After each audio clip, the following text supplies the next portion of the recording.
segmen yang ketiga dalam diskusi kita. Nah, sekarang segmen ini ingin ini Mas. Kan Mas ini udah bergelut cukup lama di tanaman sayur organik ya, di sayur organik. Nah, ini kan kalau kita lihat kan sebenarnya orang tuh sudah banyak yang tahu Mas ya. Dan orang juga sudah health conscious, jadi orang itu Betul. mau makan dari sayur yang organik. Tapi kalau kita lihat ya sampai saat ini perkembangan sayur organik itu masih kalah dengan sayur yang non organik. Nah, menurut Mas ini kenapa Mas? Mengapa masih banyak konsumen yang belum membeli sayur organik? Ini masalahnya di mana nih? Ini kita lihat dari scope yang lebih luas ya Mas ya.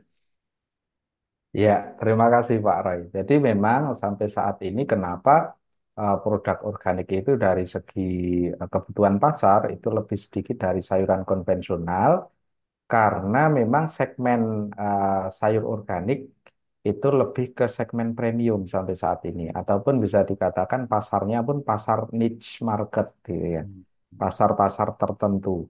Sehingga dengan istilahnya harga yang ditawarkan yang tentu lebih tinggi dibanding sayuran organik, ini membuat konsumen, terutama masyarakat Indonesia, itu lebih memilih sayuran yang biasa, yang murah itu dibanding harus membeli sayuran organik yang harganya mungkin lebih mahal seperti itu. Tapi melihat peluang, terutama pasca pandemi beberapa tahun yang lalu ini menunjukkan bahwa banyak kok sekarang masyarakat Indonesia yang dia lebih aware terhadap kesehatan mereka, yang melakukan istilahnya healthy lifestyle gitu. Terus kemudian juga berkembangnya saat ini ekonomi global terutama di sektor green economy ini juga mendorong bisnis-bisnis yang berwawasan ramah lingkungan itu memiliki prospek dan memiliki value atau memiliki nilai yang lebih dibanding produk-produk sejenis. Gitu. Jadi misalkan sayur organik sendiri itu bukan hanya kita berbicara kita mendapatkan sayuran untuk kita konsumsi, tapi di balik proses sayuran organik kita menjaga alam, kita meningkatkan pendapatan petani, mensejahterakan petani, itu yang menjadi nilai lebih yang membuat sayuran organik itu bisa dikatakan premium gitu. Atau kalau produk itu ya produk yang flagship, yang kelas, yang berkelas gitu lah. Itu yang membedakan. Jadi memang ada cerita di balik proses sayuran organik. Bukan karena sehat saja. Sehat itu salah satunya. Karena di pertanian organik, Pak Roy, itu kita menerapkan empat prinsip yang harus dilakukan oleh pebisnis ataupun petani sayuran organik atau produsen organik. Yang pertama adalah prinsip kesehatan. Ini jelas bahwa produk organik itu sehat. Yang kedua, prinsip lingkungan. Kita dalam memproduksi sayuran organik yang sehat harus berwawasan lingkungan, harus menjaga kelestarian lingkungan. Terus yang ketiga, itu ada yang namanya prinsip keadilan. Jadi dalam memproduksi sayuran organik juga harus adil, termasuk juga tadi kita membahas hama penyakit itu pun harus adil, Pak Roy. Jadi bolehlah satu dua tanaman dimakan hama karena dia juga sama-sama makhluk hidup. Bagaimana caranya kita mengelola supaya tidak merugikan petani? Itu salah satu adil. Adil juga bagi petani dan konsumen. Jadi dengan harga yang ibaratnya lebih tinggi, nah, petani akan mendapatkan tambahan pendapatan sehingga mereka juga mendapatkan keadilan. Nah, itu yang membedakan. Terus kemudian yang ketiga adalah prinsip perlindungan, di Hmm. mana dalam kita menanam sayuran organik juga harus hati-hati supaya lahannya bisa terlindung untuk generasi yang akan datang. Terus kita juga melindungi petani dari bahaya pestisida kimia, melindungi konsumen dari bahaya pestisida kimia. Nah, itu yang menjadi prospek sebenarnya pengembangan pertanian organik dan yang juga mungkin memang tidak bisa secepat yang konvensional pertumbuhannya seperti itu. Tapi tetap selalu ada segmen yang dia membutuhkan sayuran organik itu sendiri. Terima kasih. Mas Sofyan, ini saya baru tahu juga nih empat prinsip tadi ya. Ini Iya, menarik karena ini katanya juga dengan petani. Tetapi faktanya nih Mas Sofyan, memang belum banyak ya petani yang menanam eh, organik ya, sayur organik ya. iya, Alasannya apa ya Mas? Apa empat prinsip ini terlalu sulit dipenuhi atau biayanya mahal atau ada alasan lain nih Mas? iya. Jadi sebenarnya kenapa banyak petani yang masih enggan untuk menanam sayuran organik karena kaitannya dengan pasar, Pak. Dan Ya. juga kaitannya dengan mindset. Hmm. Mindset bahwa sayuran organik harus dipasarkan dengan harga yang mahal, harus dipasarkan di supermarket misalkan. Hmm. Itu sebenarnya mindset yang salah. Jadi kita di pertanian itu belajar yang namanya analisis usaha tani. Jadi Hmm. tidak hanya menghasilkan produk yang bagus, tapi juga harus paham hitung-hitungan bisnisnya. Berapa modal yang kita keluarkan untuk memproduksi sebuah produk organik. Nah, itu. Nah, kalau kita sudah mempunyai hitung-hitungan itu, walaupun sederhana saja, misalkan kita nanam sayuran itu ternyata modalnya 5.000 gitu. Pada saat kita belum memiliki pasar yang organik, kita pasarkan di pasar biasa pun, asalkan harganya masuk, itu juga tidak apa-apa sebenarnya. Nah, itu yang mungkin membuat banyak petani belum mau menanam secara organik. Nah, itu pun yang kami lakukan di sayur organik Merbabu. Awal mula kita mengajak petani itu kita membangun pasarnya dulu. Jadi kita memberikan kepastian bagi petani siapa yang ingin menanam sayuran organik, kita sudah punya pasarnya dengan harga beli yang lebih tinggi.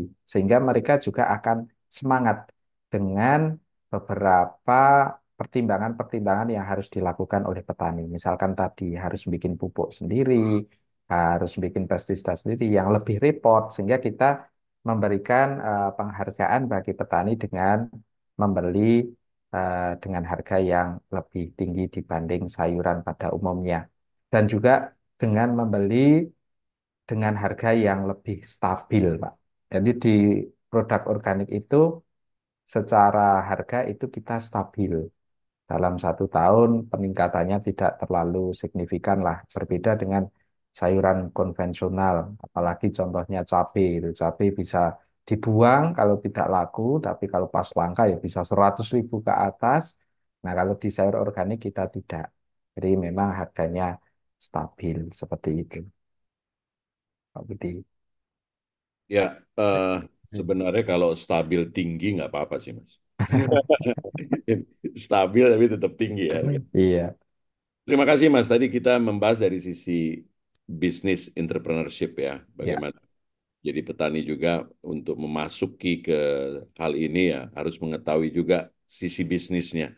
Jadi jangan hanya kesehatan. Tapi kalau kita lihat dari sisi ini, Mas, kalau menurut Mas Sofyan ini, untuk kondisi lahan-lahan pertanian kita saat ini nih, apakah secara umum tuh masih apa layak atau tak layak sih Pak untuk ditanamin iya, sayur organik itu gimana, Mas? iya. Jadi justru malah di saat inilah waktu yang tepat untuk kita beralih ke organik, Pak. Hmm. Karena melihat kondisi lahan pertanian kita, ini mayoritas bisa dikatakan saat ini dalam kondisi yang kritis, terutama untuk lahan-lahan budidaya. Karena apa? Mohon maaf, banyak petani kita yang dia sangat bergantung kepada input-input kimia. Dan juga jarang sekali para petani kita, terutama nah ini kondisinya di tanaman pangan, itu yang memasukkan bahan-bahan organik lagi di tanah. Gitu. Hmm. Jadi eh, bisa dikatakan lahannya tidak subur, sudah tidak gembur, terus kemudian mungkin pH itu derajat keasaman tanah itu rendah sekali. Sehingga kalau tidak kita sehatkan lagi, tidak kita perbaiki lagi, itu semakin lama akan semakin parah. Itu tingkat kesuburannya pasti akan semakin menurun, yang tentu membuat generasi berikutnya pasti, ini saya yakin pasti enggan lagi untuk bertani karena effortnya lebih. Tapi berbeda kalau kita di organik karena kita menggunakan bahan-bahan organik sehingga kita menjaga kesehatan lahan. Jadi semakin lama tidak semakin rusak, Hmm. malah semakin subur. Nah, pesan saya untuk petani, nggak apa-apa, misalkan belum mampu menanam secara organik 100%. Tapi kita rawatlah lahan kita, salah satunya dengan penggunaan pupuk organik. Gitu. Jadi kalau yang belum bisa 100% meninggalkan pupuk kimia, oke lah, karena itu memang butuh proses, butuh tahapan-tahapan. Tapi mari sekarang kita jangan lupakan yang namanya pupuk organik, karena itu inti supaya lahan kita tidak rusak. Atau petani itu kan ibaratnya kayak lahan bagi petani itu ibaratnya kayak pabrik, Pak. Jadi sebagus apapun bahan bakunya, kalau pabriknya rusak, hasilnya juga tidak akan optimal. Jadi kita harus menjaga pabriknya atau menjaga lahan kita supaya tetap sehat. Nah, itu. Terus kemudian juga ini sedikit menambahkan kenapa banyak petani yang masih enggan untuk berorganik. Karena kalau di sisi bisnis,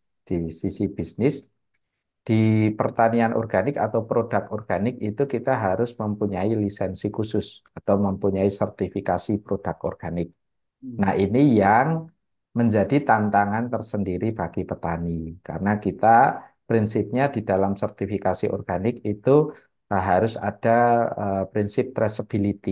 Jadi ada kita bisa tahu sayuran yang sampai konsumen ini ditanam di mana, apa saja pupuk yang diberikan ke tanaman, sehingga semua harus terdokumentasi, tertuliskan. Nah, itu yang menjadi tantangan kita di lapangan untuk mengajak petani secara organik. Jadi secara budidaya, kalau petani ingin budidaya organik itu saya rasa gampang bisa dilakukan oleh petani. Tapi kalau tahapannya sudah ke arah bisnis, kita harus mengakses yang namanya sertifikasi organik, itu yang butuh pendampingan khusus bagi para petani. Karena petani yang mohon maaf tidak terbiasa menulis, semua harus tertulis. Misalkan hari ini nyangkul, harus ditulis. Hari ini mupuk, mupuknya apa? Harus ditulis. Nah itu tantangan dalam kita mengembangkan produk organik yang orientasinya bisnis. Kalau, Sehingga kalau ya boleh Pak, silakan Pak. kalau boleh tahu, Mas, siapa yang Hmm. memberikan sertifikasi ini, Mas? Iya, yang memberikan sertifikasi produk organik itu namanya lembaga sertifikasi produk. Kalau kalau dulu namanya lembaga sertifikasi organik atau LSO. Nah, sekarang sudah berubah menjadi lembaga sertifikasi produk atau LSPR. Nah, ini bisa dari swasta, perusahaan swasta, bisa juga dari dinas atau dari pemerintah.